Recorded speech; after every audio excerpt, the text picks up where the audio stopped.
E aí, falando ainda de dinheiro no bolso, né? Vantagens pecuniárias, as indenizações. Sempre faça isso. Olha, quando você retomar um estudo, organize o pensamento. Estudar exige estratégia. Concurseiro que estuda desabalado, desorganizado, é aquele que fica, poxa, Claudete, estuda há tanto tempo, não estou conseguindo. Tá na hora de se organizar. Tá na hora de verificar o que está falhando aí no seu estudo. Preste atenção, tem que se organizar, tem que montar um quadro de horários, tem que projetar, não pode ficar estudando uma só matéria a semana toda, tem que oxigenar o cérebro, entendeu?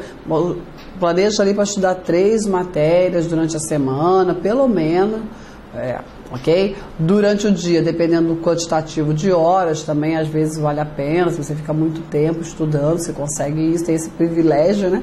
Aí você também muda, porque isso dá um fôlego novo, certo? É isso. E sempre lembrando que tem que fazer revisão. Bom, e aí?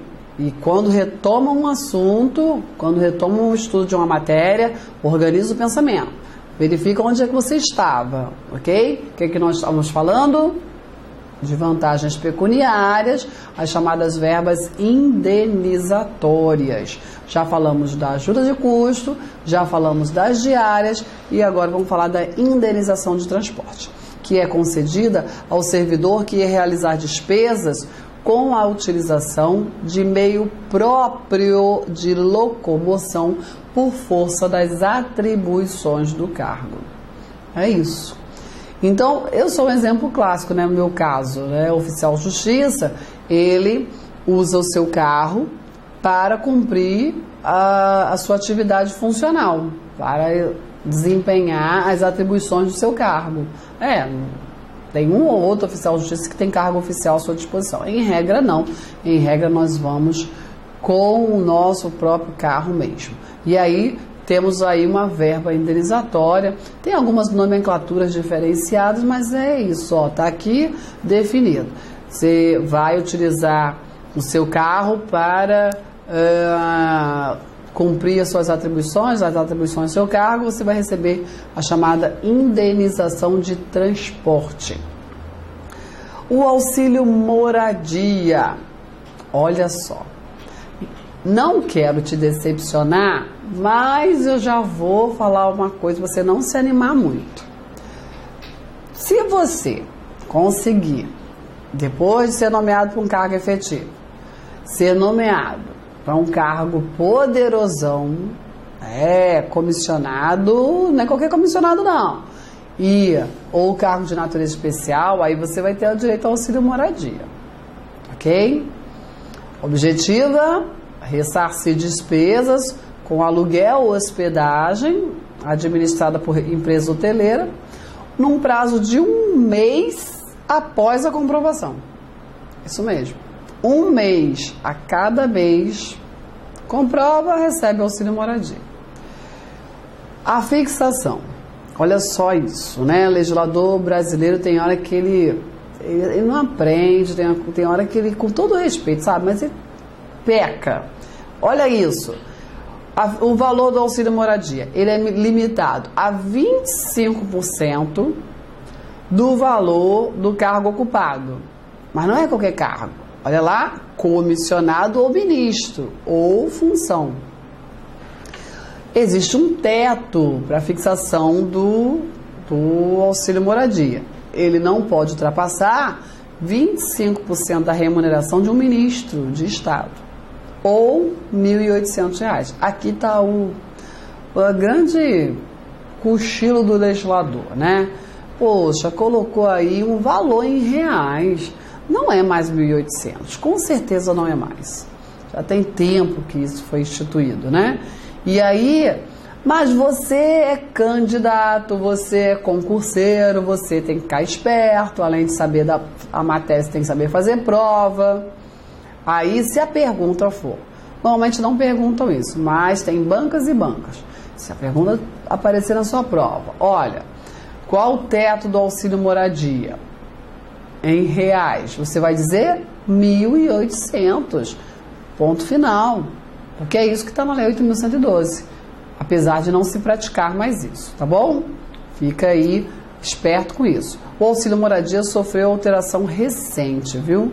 Não tem mais aquele limite de tempo a ser concedido. Então, pode ser concedido a todo tempo.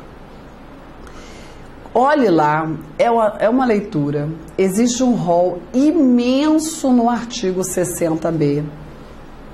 Ok? Um rol imenso. Eu vou citar alguns requisitos.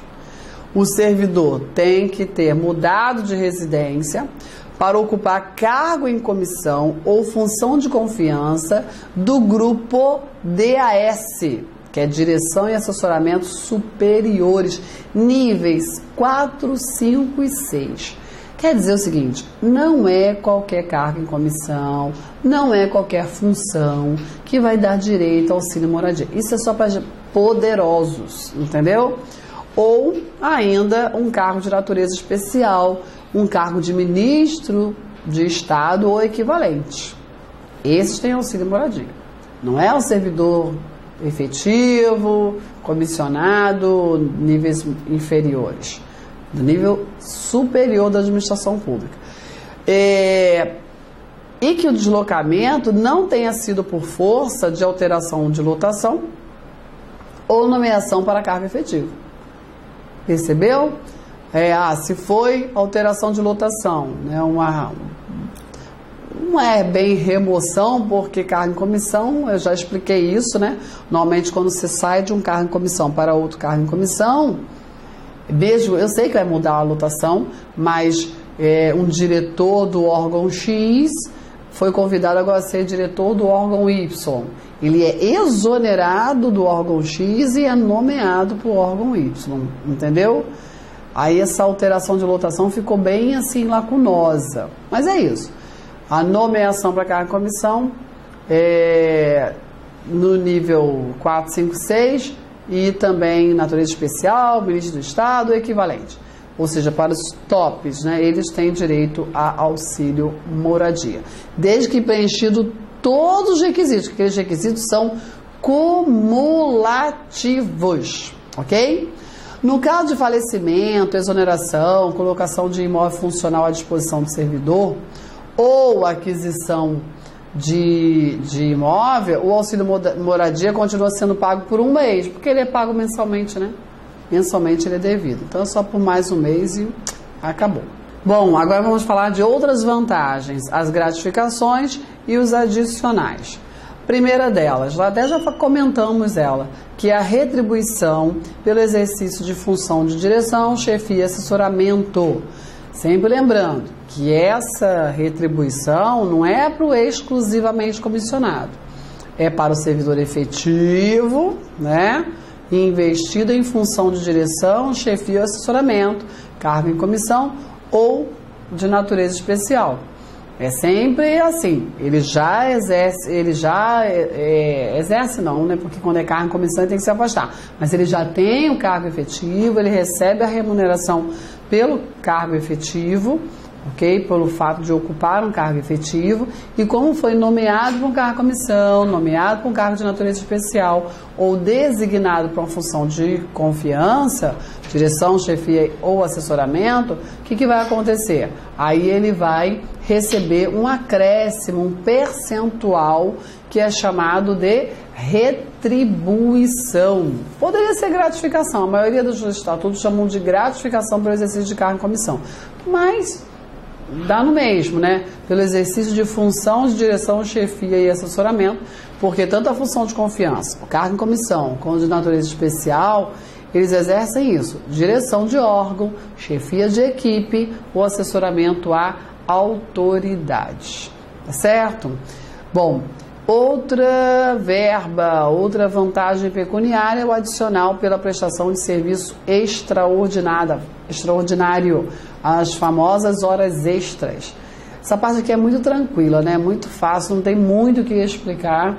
A maioria do povo brasileiro sabe disso. Hora extra, nos moldes da CLT, bem parecido, né? Fixado em 50% sobre a hora normal de trabalho, permitido apenas para as excepcionalidades temporárias no limite máximo de 2 horas por jornada. Olha só, no serviço público é diferente da iniciativa privada. Eu vejo alguns colegas meus da iniciativa privada falando assim, olha, caramba, extrapolei o cartão esse mês, vou fazer umas horas extras.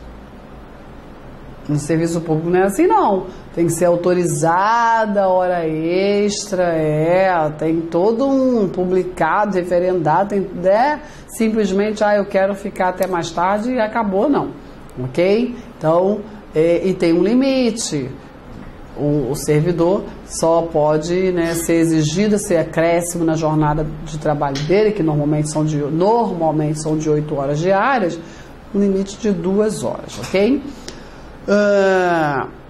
Ainda falando de outra gratificação, adivinha qual é essa? O 13º, a gratificação natalina, pagamento até o dia 20 de dezembro, correspondente a 1/12 da remuneração de dezembro, por mês de exercício. Considerar-se-á fração igual ou superior a 15 dias como mês integral, para fins do recebimento, né? Então, trabalhou mais de 15 dias ou mais, já vai receber como se fosse um mês inteiro, né? A título de percentual. Se o servidor exonerado, a pedido do ex officio, ele recebe aí na proporção dos meses de exercício. Nenhuma novidade, né? Ok? O que mais? Gratificação natalina não será considerada para cálculo de qualquer outra vantagem, né, pecuniária, nenhuma novidade. Temos aí também o adicional noturno. O adicional noturno ele vem sendo mais cobrado em prova. O que é um serviço noturno? O legislador define. É aquele prestado entre 22 horas de um dia e 5 horas do dia seguinte. E aí tem um acréscimo aí do valor hora de 25%, computando-se aí cada hora como 52 minutos e 30 segundos. É esse acréscimo aí.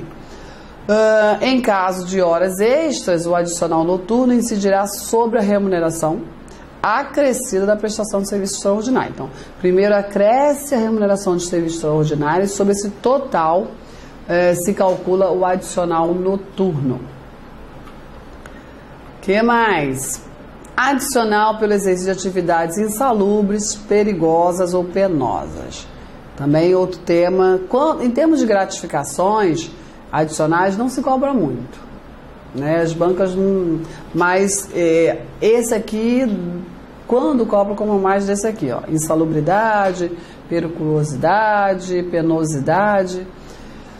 Insalubridade e periculosidade. Esse adicional remunera o trabalho habitual em locais insalubres ou em contato permanente com substâncias tóxicas, radioativas ou com risco de vida. Se fizer jus aos 2 adicionais, ou seja, coitado do servidor, né? Ele está trabalhando no local insalubre e perigoso. Qual é o justo? Fala pra mim. Recebeu os 2, né? Não, ele tem que optar por um deles. Também não aguento isso, optar. Ué, que história é essa de optar? O servidor vai optar? Tinha que estar aqui. O servidor fará juízo de maior valor. Como assim, servidor? Não, quero de menor valor. Isso não existe, né? Cessará com a eliminação das condições ou dos riscos, claro. Isso tem que ter um controle permanente. Penosidade, faça o exercício em zonas de fronteira ou locais que justifique, né? É penoso trabalhar ali, certo?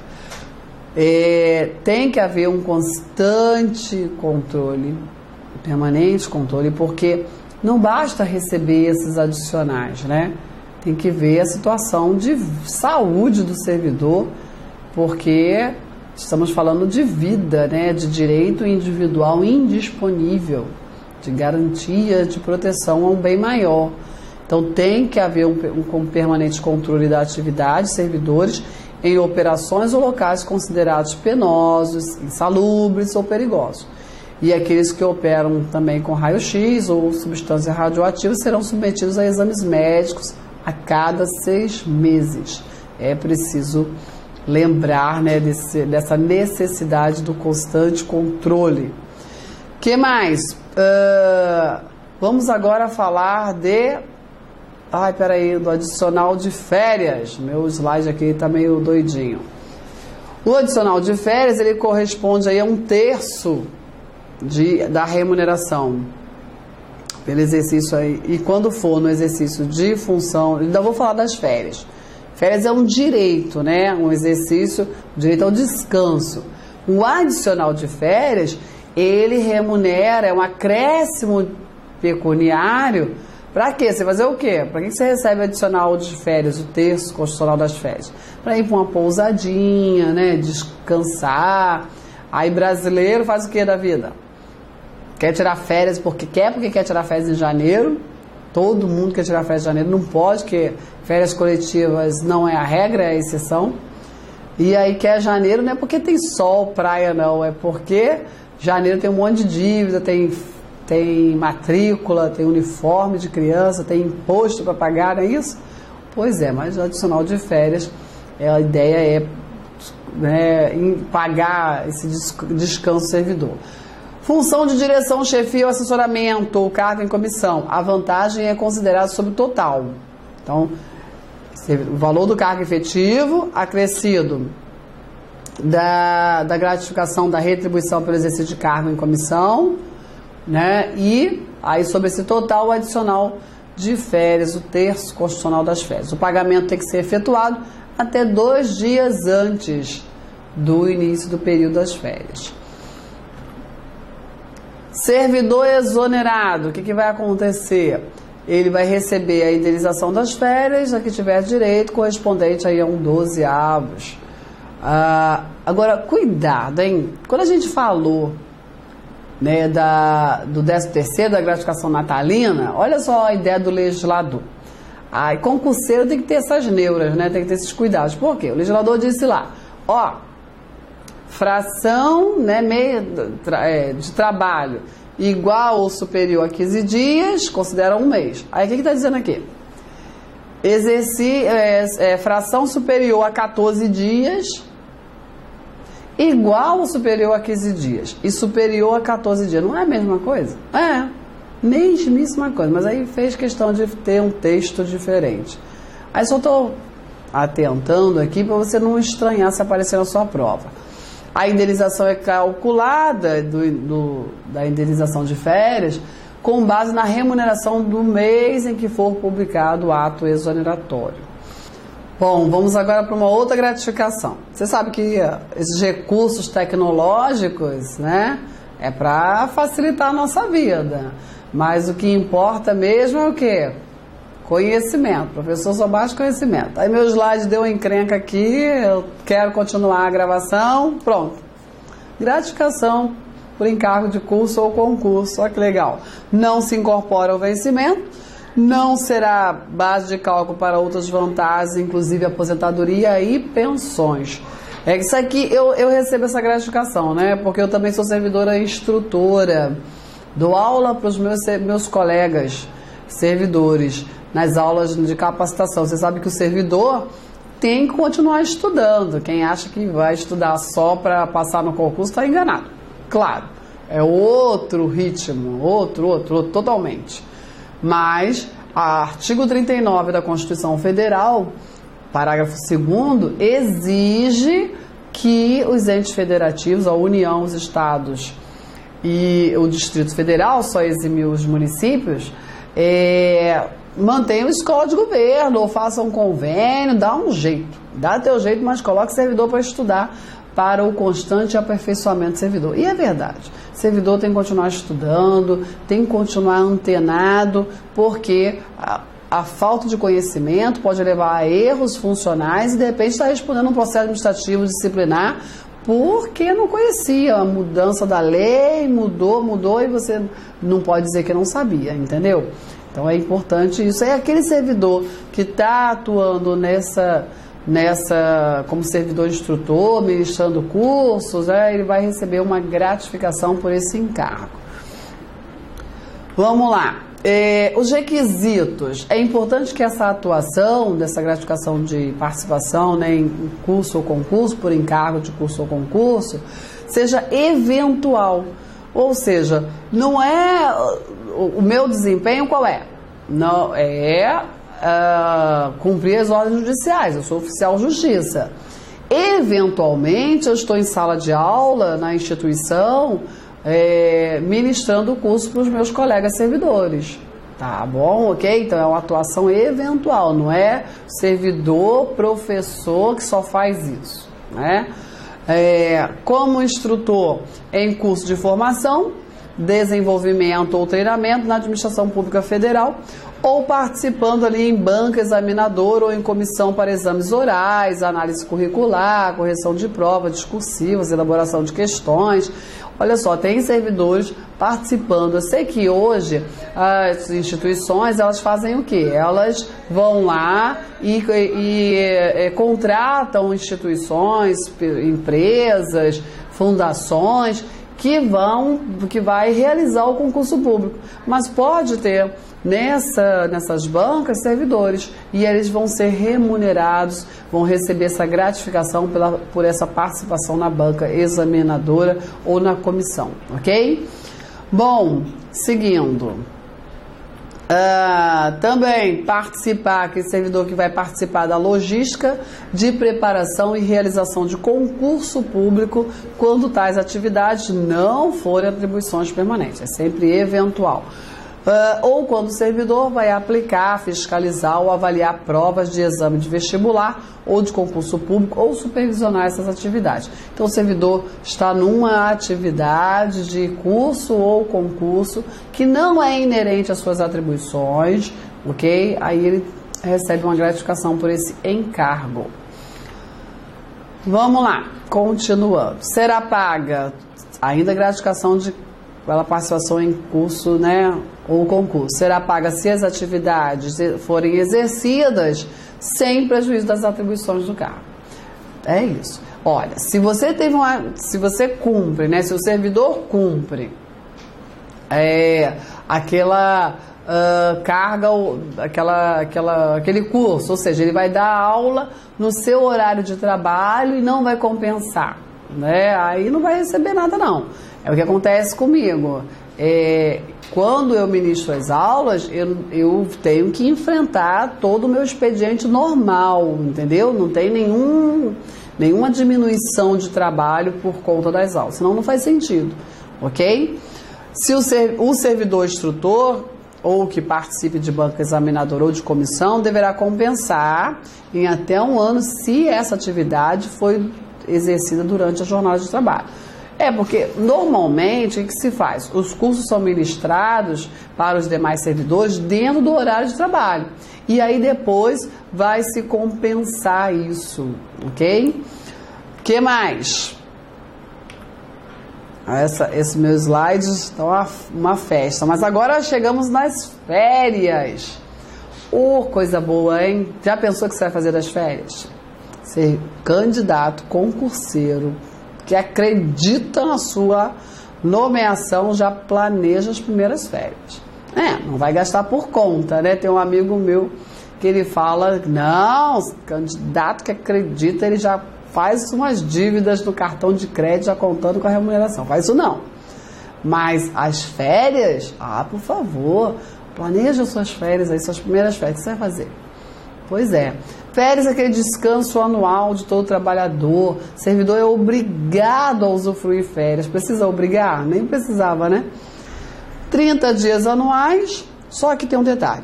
No primeiro período aquisitivo, né, serão exigidos prévios 12 meses de efetivo exercício. Quer dizer o seguinte, que não pode um servidor, e isso é óbvio, né? Não pode uma pessoa ingressar no serviço público, dali a 6 meses, 8 meses, tirar férias. Não.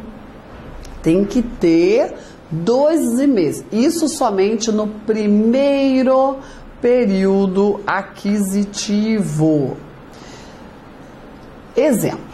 Certa vez, eu tirei férias, eu usufruí férias em dezembro, trabalhei em janeiro e estava de férias em fevereiro do outro ano.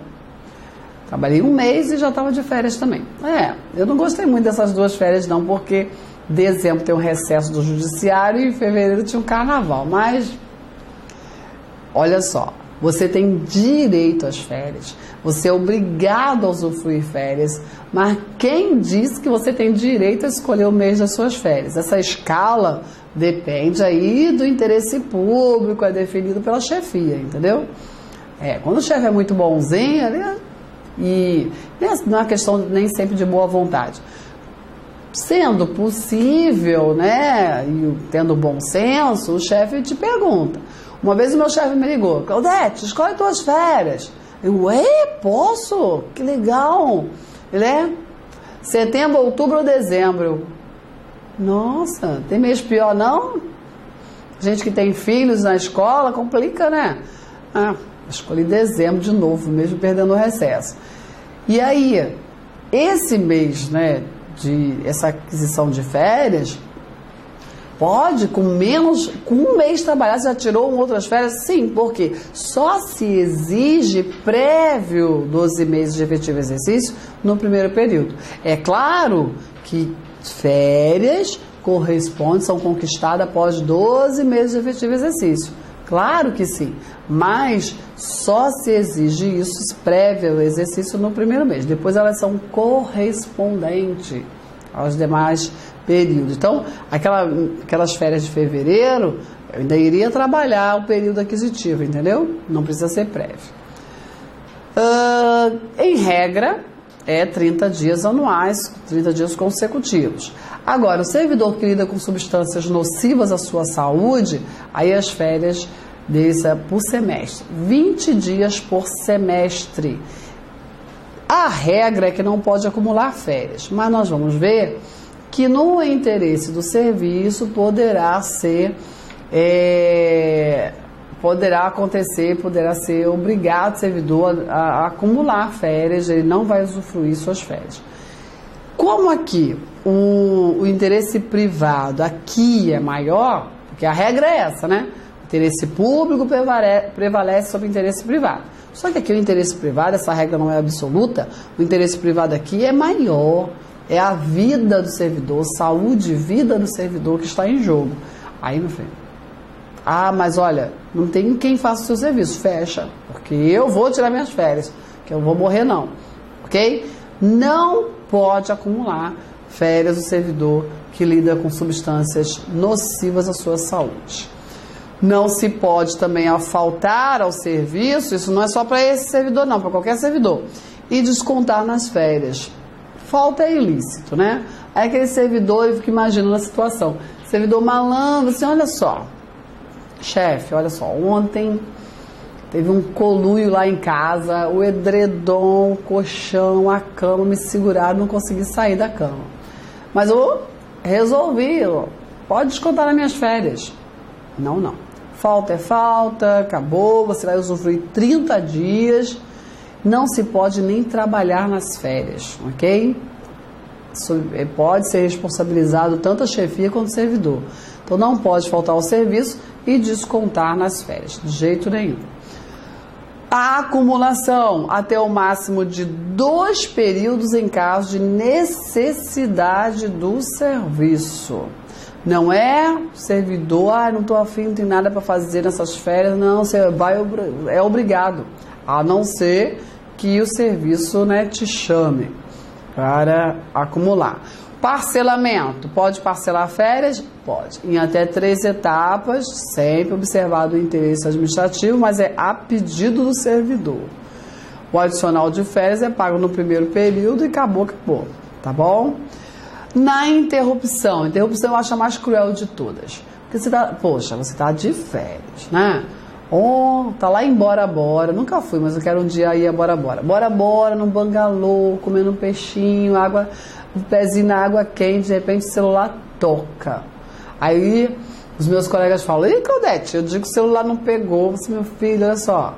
Servidor, quando entra em férias, licença, ele tem que dizer o local onde pode ser encontrado. E essa regra é tão antiga, é antes do celular. Então não pode ficar dizendo: "O quê? Não. Tem que, o chefe fala assim: olha, volta, que o negócio está pegando, calamidade pública. O bom é que no Serviço Federal, a interrupção em casos assim, ó, excepcionais, ó, calamidade pública, comoção interna, convocação por júri, militar, eleitoral, necessidade declarada pela autoridade máxima, não é pela chefia.